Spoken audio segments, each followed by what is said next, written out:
This is my reseeded Rudbeckia area that is just loaded with a variety of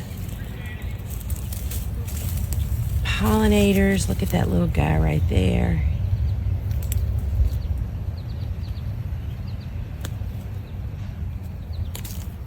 I mean, there's just so much.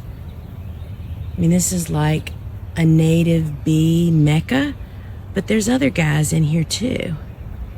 And that's why this all reseeded from last year. They were actually planted over there and we left them. We were able to do that, and it is loaded with, oh my gosh, I just see so many little native bees down there. Y'all, I could spend all day out here doing this for you. My goodness gracious. Loving it.